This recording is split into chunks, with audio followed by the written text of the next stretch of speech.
Assalamualaikum warahmatullahi wabarakatuh. Perkenalkan, saya Dimas Febriansyah dari selaku moderator dari kelompok 2. Pada kesempatan kali ini, kami akan mempresentasikan materi mengenai algoritma C45. Algoritma C45 ini adalah salah satu algoritma dalam data mining yang digunakan untuk menyelesaikan permasalahan klasifikasi melalui metode pohon keputusan atau decision tree. Dalam materi ini, kami akan membahas pengertian algoritma C45, ada prinsip kerjanya, terus rumus-rumus yang digunakan, studi kasus beserta penyelesaiannya, implementasi program, dan ada kelebihan dan kekurangan dari algoritma tersebut. Baik, untuk mempersingkat waktu, mari kita simak pemaparan materi dari teman-teman saya. Pada teman-teman saya, dipersilakan.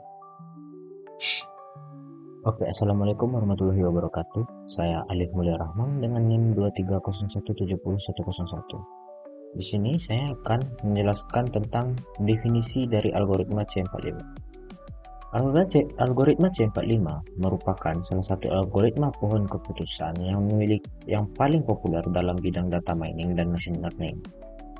Algoritma ini digunakan untuk melakukan klasifikasi data dengan membangun struktur pohon yang terdiri dari akar atau root, cabang atau branch, dan daun atau leaf yang mempresentasikan keputusan atau kelas-kelas tertentu.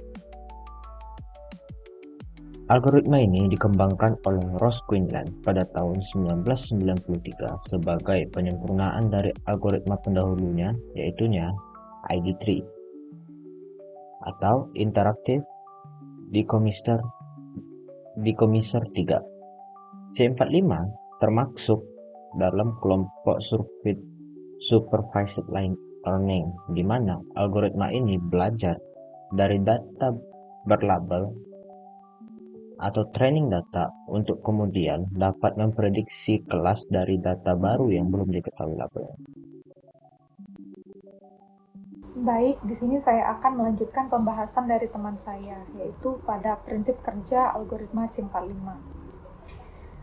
Pada bagian ini, terdapat dua tahapan utama, yaitu pembangunan pohon keputusan dan pembentukan aturan atau rule set. Yang pertama yaitu pembangunan pohon keputusan. Tahap pertama dimulai dari node akar atau root. Pada tahap ini, algoritma akan menghitung setiap atribut menggunakan gain ratio untuk menentukan atribut mana yang paling baik dijadikan akar pohon. Setelah atribut terbaik dipilih, algoritma akan membuat cabang untuk setiap nilai yang dimiliki atribut tersebut. Kemudian seluruh data akan dikelompokkan ke dalam cabang yang sesuai. Proses ini dilakukan berulang atau rekursif pada setiap cabang hingga seluruh data pada cabang tersebut memiliki kelas yang sama. Atau tidak ada lagi atribut yang digunakan untuk melakukan pemisahan. Ketika kondisi tersebut tercapai, proses pembangunan pohon keputusan selesai. Yang kedua, pembentukan rule set. Setelah pohon keputusan terbentuk, langkah berikutnya adalah mengubah pohon tersebut menjadi sekumpulan aturan if-then. Setiap jalur dari akar hingga ke node daun akan menghasilkan satu aturan keputusan. Aturan ini nantinya digunakan untuk mengklasifikasikan data baru dengan lebih mudah dan mudah dipahami oleh pengguna. Jadi, dapat disimpulkan bahwa algoritma C45 bekerja dengan memilih atribut terbaik menggunakan gain ratio untuk membangun pohon keputusan, kemudian mengubah pohon tersebut menjadi aturan if-then yang dapat digunakan sebagai dasar dalam proses pengambilan keputusan. Baik, terima kasih. Selanjutnya akan disampaikan oleh teman saya yaitu Noval Syahputra. Selanjutnya, saya akan melanjutkan penjelasan dari teman saya. Di sini ada rumus entropi. Entropi digunakan untuk mengukur tingkat ketidakmurnian, impurity, atau keacakan dari sekumpulan data berdasarkan target kelas. Semakin rendah nilai entropi, semakin homogen data tersebut. Semakin rendah nilai entropi atau mendekati 0, semakin murni kelompok data tersebut. Yang mana rumus entropi di sini itu entropi S sama dengan sigma N I sama dengan 1 dikurang PI dikali log 2 dikali PI. Keterangannya, N adalah jumlah partisi kelas dan PI adalah probabilitas proporsi dari SI terhadap S. Sekian dari saya dan akan dilanjutkan oleh teman saya. Saya M. Ilham dengan NIM 230170158 akan menjelaskan bagian information gain. Nah, information gain ini adalah bagian yang paling penting atau bagian paling krusial dari pembentukan pohon keputusan. Sederhananya, fungsi dari information gain ini adalah untuk mengukur seberapa efektif sih suatu atribut dalam mengklasifikasikan data. Kita ingin mencari atribut yang paling pintar untuk dijadikan cabang utama. Bagaimana cara rumusnya bekerja? Konsepnya adalah mengukur selisih ketidakpastian. Pertama, kita hitung dulu entropi atau S, yaitu tingkat keacakan atau ketidakpastian data kita di awal. Kemudian, data tersebut kita coba pecah berdasarkan atribut yang mau kita uji. Setelah dipecah, kita hitung lagi berapa tingkat keacakan di kelompok-kelompok kecil tadi yang kita sebut dengan entropi tertimbang dari subset data. Nah, information gain adalah hasil pengurangan antara ketidakpastian awal dikurangi ketidakpastian yang baru. Kalau setelah dipecah datanya jadi lebih rapi dan teratur, otomatis pengurangannya jadi besar. Itulah kenapa atribut dengan information gain tertinggi adalah atribut yang paling efektif dan akan kita pilih sebagai cabang pohon keputusan. Keterangan simbol matematisnya bisa teman-teman lihat. Untuk selanjutnya akan dilanjutkan oleh teman saya. Baik, saya akan melanjutkan pembahasan dari teman saya. Saya Taufik Ismail Karo-Karo, NIM 230170157, akan membahas mengenai rumus gain rasio dan rumus split info. Gain rasio digunakan untuk memilih atribut terbaik. Rumusnya adalah gain rasio sama dengan gain dibagi split info. Semakin tinggi nilai gain rasio, semakin baik atribut tersebut dijadikan node pada pohon keputusan. Inilah yang membedakan C4.5 dengan ID tree secara perhitungan. Selanjutnya yaitu split info. Split info mengukur bagaimana data terbagi pada setiap nilai atribut. Nilai ini digunakan sebagai pembagi dalam perhitungan gain rasio. Rumusnya yaitu split info S terhadap A sama dengan negatif sigma dari I sama dengan 1 sampai N. Jumlah data pada S sub I dibagi jumlah seluruh data dikali algoritma basis 2 dari jumlah data pada S sub I dibagi jumlah seluruh data. Untuk pembahasan selanjutnya akan dijelaskan oleh teman saya. Baik, saya akan melanjutkan presentasi dari kelompok kami, di mana di slide sebelumnya teman saya sudah menjelaskan bagian-bagian dari teori dasar algoritma CIMPAL 5. Nah, sebelum itu, studi kasus kita ini adalah sebuah riset universitas untuk memprediksi keputusan konsumen dalam membeli laptop. Nah, tujuannya ini sederhana. Kita ingin tahu faktor apa sih yang paling menentukan seseorang akan membeli sebuah laptop. Nah, seperti yang saya jelaskan tadi, di sini kita memiliki dataset sebanyak 50 data atau record yang dimana setiap data ini mencatat 4 atribut utama, yaitu umur, tingkat pendapatan, status pelajar, dan rating kredit. Nah, target akhirnya ini adalah kolom beli dengan label ya atau tidak, seperti yang ada pada tabel yang saya tampilkan. Jadi kita bisa melihat dari tabel 11 sampai 20, kemudian ada tabel 21 sampai 30, dan seterusnya sampai 50 tabel atau 50 data. Nah, untuk rekapitulasi datanya, jika kita ringkas, atribut dari umur yaitu terdiri dari belia, dewasa, senior. Kemudian ada atribut pendapatan. Di sini nilainya ada tinggi, sederhana, dan rendah. Untuk atribut pelajar, dia hanya memiliki nilai ya atau tidak. Kemudian untuk atribut terakhir, yaitu untuk atribut kredit, nilainya juga hanya baik atau cemerlang saja. Kemudian jika kita rekap lagi, untuk distribusi datanya, dari 50 data yang kita uji, ada 32 data atau 64% dari data yang memutuskan untuk membeli, sedangkan 18 sisanya atau 36% memilih untuk tidak membeli. Kemudian kita akan lanjut ke slide berikutnya. Nah, lalu bagaimana sih cara algoritma C45 ini akan memproses data-data yang sudah kita peroleh tadi? Di sini kita bisa memperhatikan ada flowchart yang berisi langkah-langkah yang akan kami gunakan. Pada flowchart ini, langkah pertama yang kami gunakan adalah inisialisasi dataset. Kemudian kita akan menghitung entropi total atau S untuk melihat seberapa beragam data awal kita. Setelah itu, untuk setiap fitur, baik umur, pendapatan, pelajar, maupun kredit, kita akan menghitung entropi atribut information gain hingga gain rasionya. Kemudian, atribut dengan gain rasio yang tertinggi akan terpilih untuk menjadi root node atau akar pohon keputusan. Nah, proses ini dilakukan secara berulang atau rekursif sampai seluruh data akan tervalidasi dan membentuk pohon keputusan yang utuh. Mungkin sampai sini saja dulu untuk yang saya jelaskan.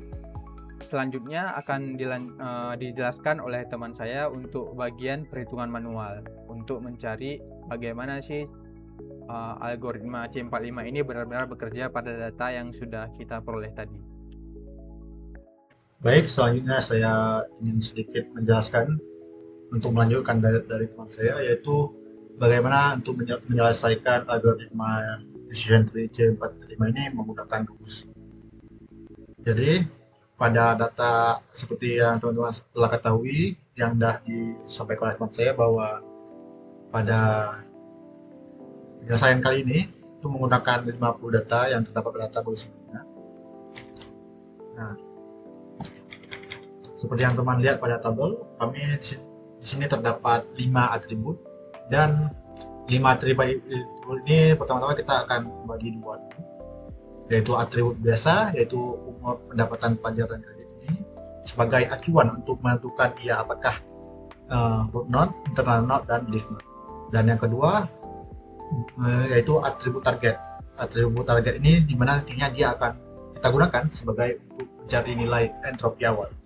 Dan seperti yang telah dijelaskan sebelumnya oleh teman saya, alur penyelenggaraan mencari decision tree menggunakan rumus itu memiliki 4 tahapan. Yang pertama itu entropi, yang kedua information gain, yang ketiga split info, dan yang keempat yaitu gain ratio.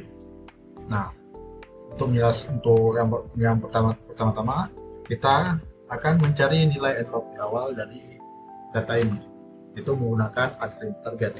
Dan dapat kita lihat bahwa pada atribut target terdapat 2 nilai, yaitu dan tidak. Dari 50 data target, 30 yang dapat teman-teman dapat melihat bahwa nilainya 32 dan tidak 18. Nah, nilai ini kita masukkan ke dalam rumus entropi yang telah dijelaskan sebelumnya, yaitu sigma dari means proporsi kelas setiap atribut.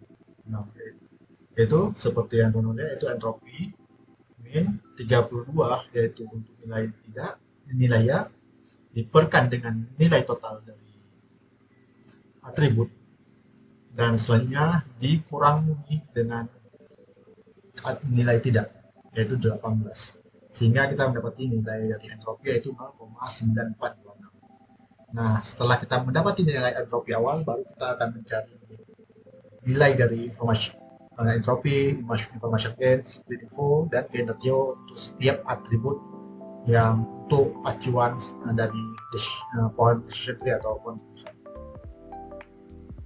Nah, yang pertama kita akan mencari daripada atribut pelajar.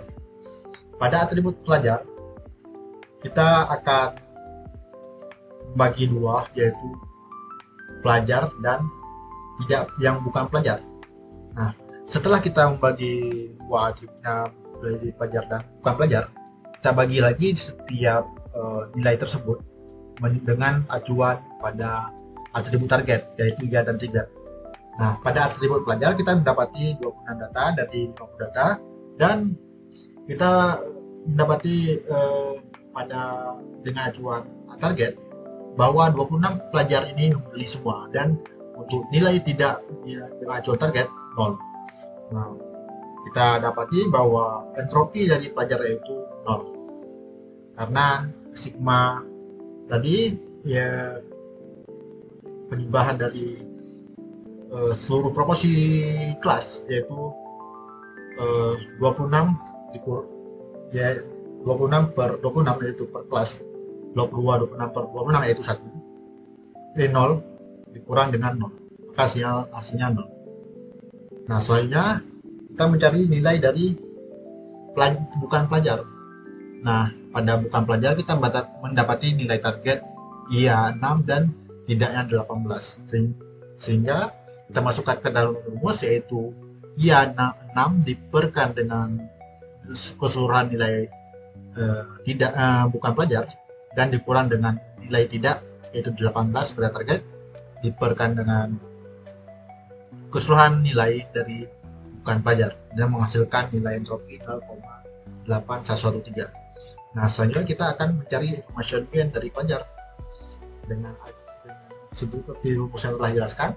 Kita akan menguranginya dengan kita akan mencarinya, yaitu entropi dikurang dengan nilai dari kelas dari nilai pelajar dan bukan pelajar, dan dikalikan dengan nilai dari entropinya, sehingga mendapati information gain 0,5532. Nah, sebagai informasi tambahan bahwa untuk nilai entropi itu pada skala 0 dan 1, ketika entropi ini semakin mendekati 1, bahwa itu nilainya semakin ambigu, semakin acak. Sedangkan untuk ketika dia mendekati 0 atau 0, maka nilainya sudah pasti atau tidak acak lagi. Jika suatu entropi itu misalnya kita lihat pada pelajar itu ya semua, maka jika dia pada atribut pelajar ini, maka jika ia pelajar maka semuanya boleh. Jadi tidak ada probabilitas atau tidak ada keraguan pada nilai entropi. Nah, berbeda dengan pada information gain, semakin ia mendekati 0, semakin ia mendekati 0, maka dia semakin hampir tidak berguna. Bahkan kalau nilai information gain itu 0, maka suatu cabang itu sama sekali tidak berguna, atau bahkan bisa kita potong karena tidak ada impact apapun untuk pohon decision tree-nya. Nah, ketika ia mendekati 1 atau bahkan 1, maka information gain itu dia sangat berguna sebagai not atau keputusan. Nah, soalnya pada spread info ini spread info ini dapat teman-teman lihat sebelumnya juga bahwa rumusnya itu sama dengan nilai entropi. Namun di sini sebagai spread info saja karena entropi dari atribut selain atribut target. Nah, pada spread info pelajar kami mendapati nilainya yaitu 0,998. Nilai ini nanti kita akan berikan penyebut yang akan diberikan dengan nilai dari information gain, yaitu pada gain ratio. Pada gain ratio ini kita membagi information gain dengan spread info. Kenapa? Sebenarnya untuk decision tree itu selesai pada information gain, namun pada algoritma C45 ini menggunakan spread info untuk menghilangkan bias pada information gain. Jadi pada gain ratio ini nilainya semakin bagus dan meminimalisir bias. Nah, selanjutnya pada atribut umur, seperti halnya pada pelajar, kita begitu juga untuk setiap atribut lainnya. Pada atribut umur kita bagi dulu menjadi 2. Di sini kami terdapat 3 nilai, yaitu belia, dewasa, dan senior. Dan setelah kita mendapati berapa total jumlah setiap nilai, kita bagi 2 lagi berdasarkan atribut target. Nah, pada belia yaitu kami dapat 16 data, dan acuan atribut targetnya ya yaitu membeli dan tidak membeli 10, sehingga kami mendapati nilai entropi media 0,9544. Dan untuk dewasa kami mendapati nilainya 16, dan untuk membeli atau tidaknya kami mendapati 14 membeli dan 2 tidak, sehingga kami mendapati entropi 0,5436. Selanjutnya pada senior terdapat 18 data, dan dari 18 data yang membeli itu 12 dan yang tidak membeli 6, sehingga kami mendapati entropinya 0,9183. Untuk information gain-nya kami mendapati untuk umur yaitu 0,1322. Untuk speed info yaitu entropi dari umur yaitu 1,5822, sehingga mendapati gain ratio dari umur yaitu 0,1327 dibagi dengan 1,5826 menghasilkan 0,0532. Pada atribusinya itu pendapatan, kami mendapati di sini ada 3 nilai: tinggi, sederhana, dan rendah. Pada tinggi kami mendapati bahwa 10 membeli dan 2 tidak, sehingga mendapati entropinya yaitu 0,6. Dan pada sederhana terdapat nilai 24 nilai, yang membeli 11 dan yang tidak membeli 13, sehingga kami mendapati entropinya 0,992. Nah, untuk rendah terdapat 14 nilai, yang membeli 11 dan yang tidak membeli 3, dan mendapatkan nilai entropi 0,7496. Selanjutnya information gain dari pendapatan kami mendapati nilainya yaitu 0,0993, dan speed info atau entropi dari pendapatan yaitu 1,516. Nah, sehingga kami mendapati nilai gain rasionya yaitu 0,0654. Nah, yang terakhir yaitu atribut kredit. Di sini terdapat 2 nilai yaitu baik dan cemerlang. Pada baik yang membeli 16 dan yang tidak 9. Jadi kami mendapati entropi untuk baik, nilai baik pada kredit yaitu 0,942. Dan untuk cemerlang kami mendapat dengan 25 nilai, dan yang membeli 16 dan yang tidak membeli 9, kami mendapati entropinya yaitu 0,9426. Selanjutnya information gain dari kredit kami mendapati nilainya 0, sehingga selanjutnya kalaupun kita bicaranya entropinya 1, tidak sangat acak nilainya pada atribut ini, dan tetap hasil daripada gain ratio.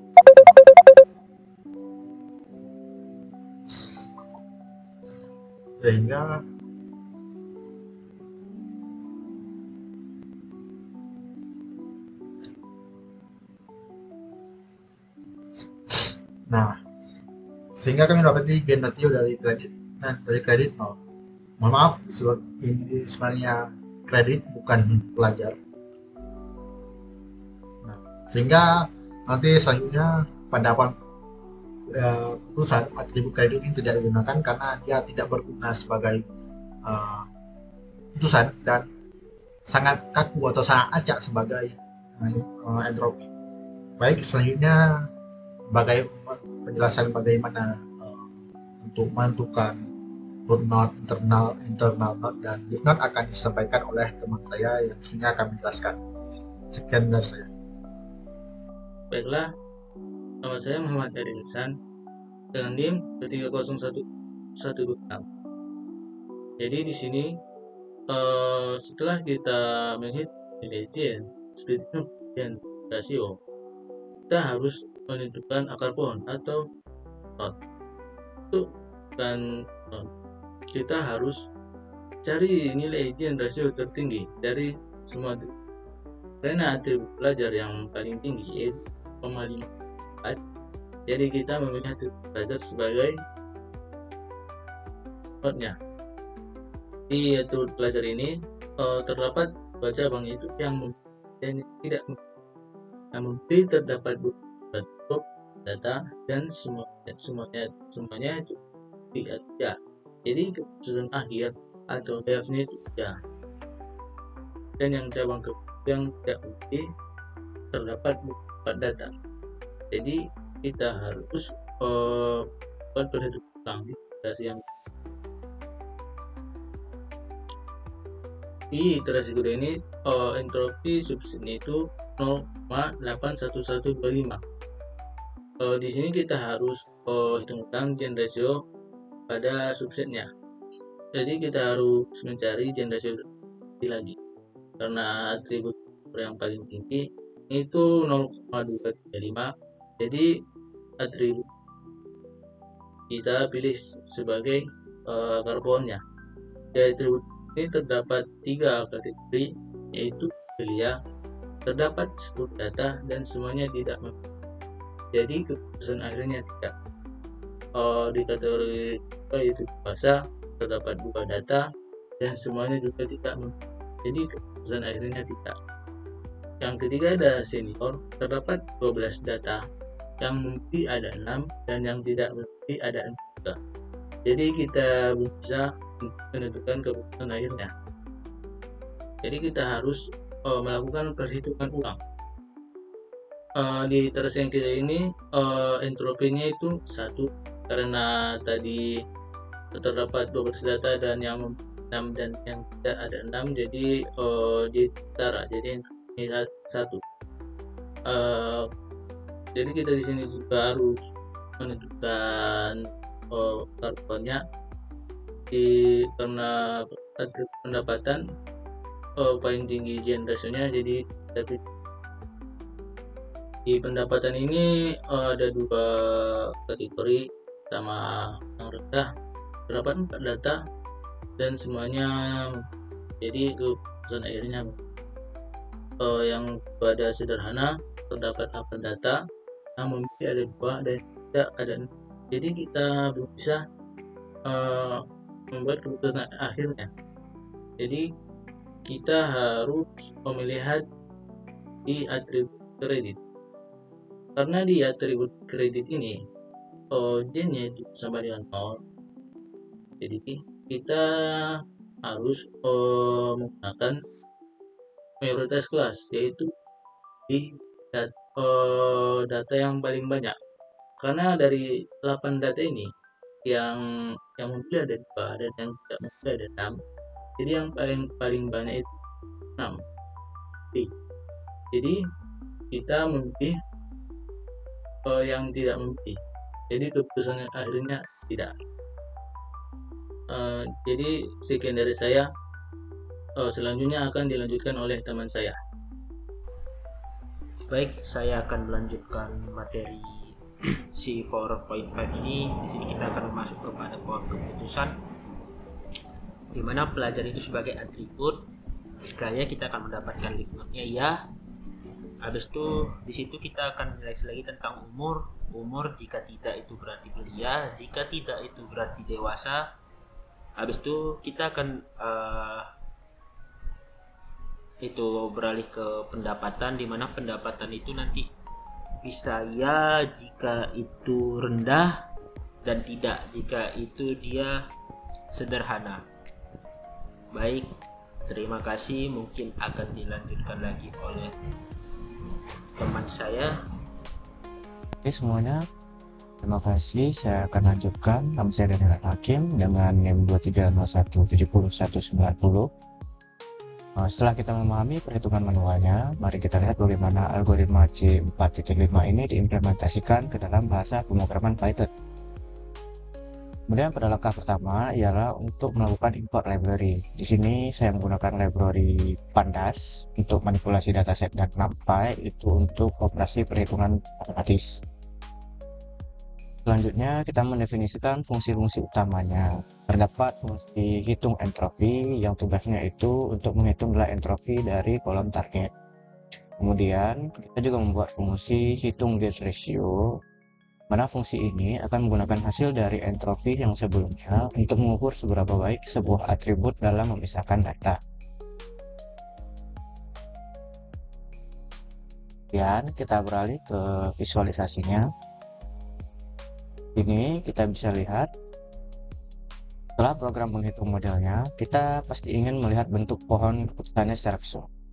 Untuk itu kita beralih ke tahap visualisasi program. Di sini kita mengimport library diagram. kita mengimport diagraph dari library grafis serta display dari Python display.net. Kemudian program ini memiliki dua fungsi output, yaitu yang pertama kita bisa menyimpan hasil pohon keputusan menjadi sebuah gambar dengan format PNG menggunakan perintah dot render.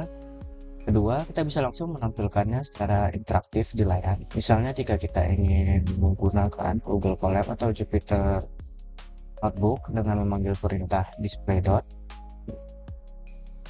itu akan langsung hasil tampilan visualisasinya.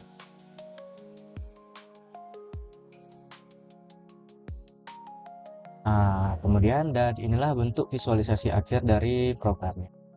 Dapat kita lihat bentuk diagram decision tree yang dihasilkan, di mana pelajar jadi akar pohon atau atribut pertama yang membagi data berlanjut ke umur dan kemudian pendapatan. Selain gambar, program ini juga menampilkan tabel hasil validasi C4.5. Tabel ini memberikan rekapitulasi nilai komputasi untuk atribut umur, pendapatan, pelajar, dan PI. Tabel ini memuat detail nilai information gain, speed info, dan gain ratio secara akurat dari sistem. Sebagai kesimpulan tambahan, hasil dari implementasi program Python ini terbukti 100% konsisten dengan perhitungan manual yang telah kita demonstrasikan sebelumnya. Ya, mungkin itu saja. Sekian dari saya. Akan dilanjutkan oleh teman saya yang lain. Assalamualaikum warahmatullahi wabarakatuh. Baik, saya Hafiz Abdul Nugraha dengan NIM 23017145.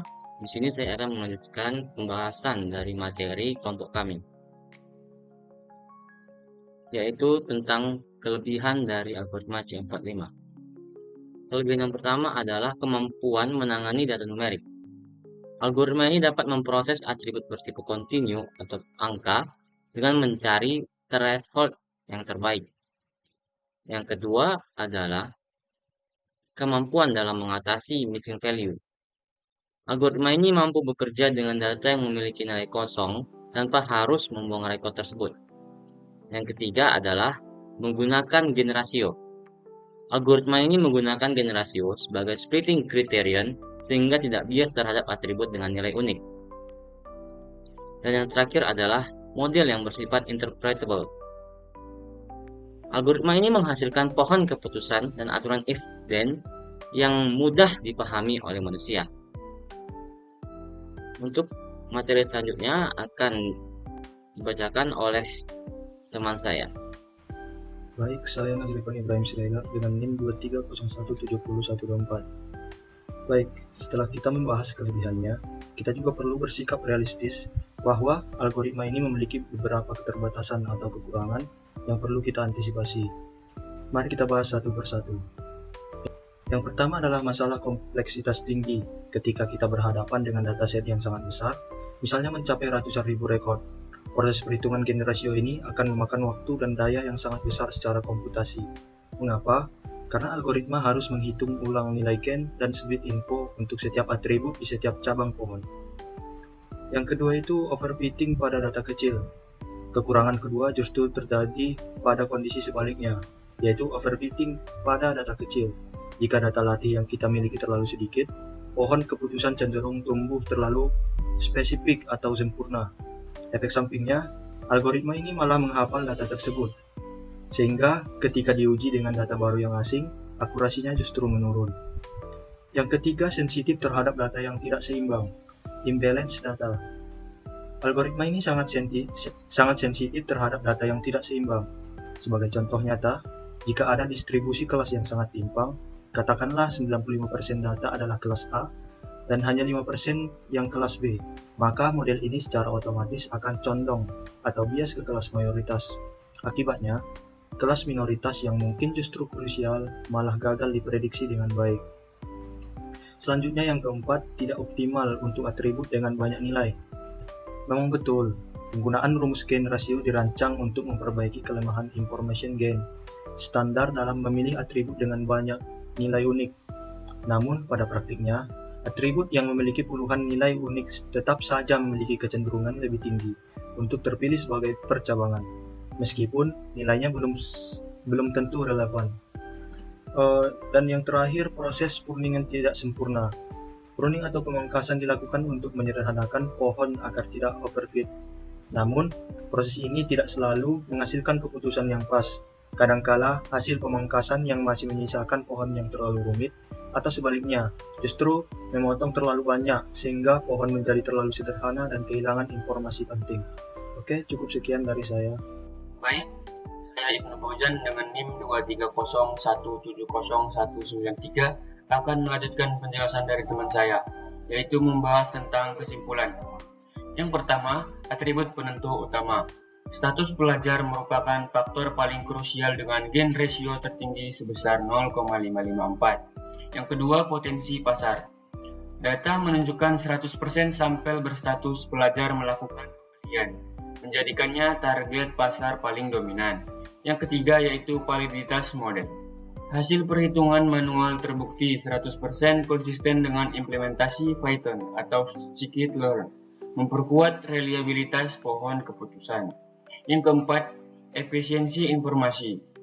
C4.5 berhasil menyederhanakan dataset kompleks menjadi rule set atau if-then yang sangat mudah dipahami dan diaplikasikan. Mungkin cukup sekianlah penjelasan dari saya. Cukup sekian. Assalamualaikum warahmatullahi wabarakatuh. Baik, demikianlah presentasi dari kelompok kami, dari kelompok 2 mengenai algoritma C45 tersebut. Kami mengucapkan terima kasih kepada teman-teman yang sudah melihat atau mendengarkan video ini dan menyimak presentasi kami. Semoga materi yang kami sampaikan dapat menambah pemahaman mengenai penerapan algoritma C45 tersebut.